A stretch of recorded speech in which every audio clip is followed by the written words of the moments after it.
తెలంగాణలో ఇలాంటి డైలాగులు కొట్టిన నాన్ లోకల్ ప్యాకేజ్ ఇస్తారు ఈ పెద్ద మనిషి చంద్రబాబు నాయుడు గారికి ఇంకొక పార్ట్నర్.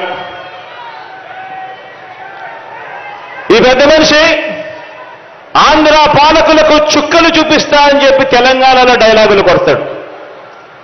ఆంధ్ర పాలకులకు ఈ పెద్ద మనిషి చుక్కలు చూపిస్తాను అని చెప్పి తెలంగాణలో డైలాగులు కొడతాడు. ఈ ప్యాకేజీ ఇస్తారు, ఈ మ్యారేజ్ ఇస్తారు.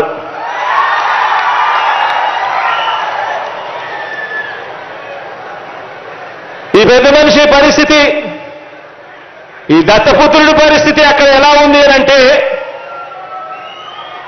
ఆ తెలంగాణలో పోటీ పెట్టి ఇన్నిన్ని డైలాగులు ఆంధ్ర రాష్ట్రానికి వ్యతిరేకంగా కొట్టిన ఇన్నిన్ని డైలాగులకు ఆయనకు పడిన ఓట్లెన్నో తెలుసా?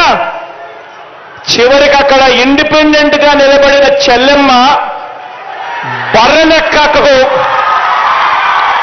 వచ్చిన ఓట్లు కూడా ఈ పెద్ద మనిషికి చెందిన ఈ పెద్ద మనిషికి దత్తపుత్రుడికి రాలేదు.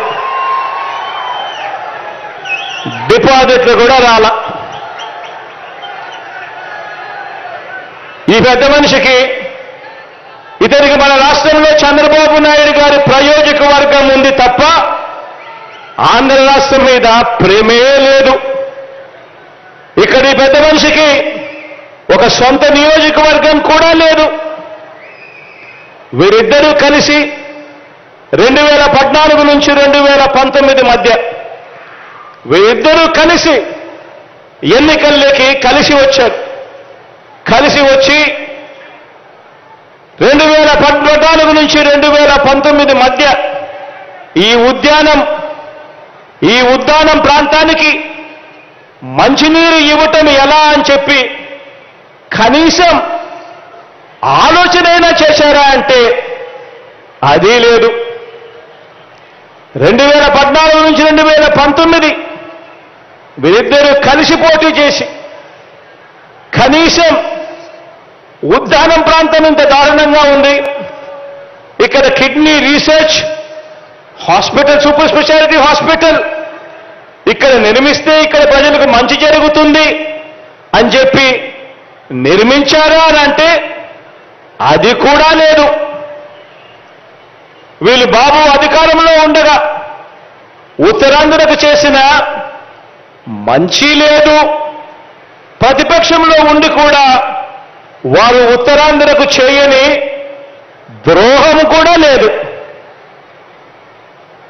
రాష్ట్రంలో అతిపెద్ద నగరమైన విశాఖను పరిపాలనా రాజధానిగా చేస్తాము అని మీ బిడ్డ అంటే ప్రతిపక్షంలో ఉండి కూడా అడ్డుకుంటున్న దుర్మార్గం వీళ్ళిద్దరిది. ఇక్కడే ఉత్తరాంధ్రలో మీ బిడ్డ ఒక బిల్డింగ్ కట్టినా వీళ్ళు ఏడుస్తారు. ఇక్కడే ఉత్తరాంధ్రలో మీ బిడ్డ 4 ఆఫీసులు పెట్టినా వీళ్ళు ఏడుస్తారు. సీఎంగా నేను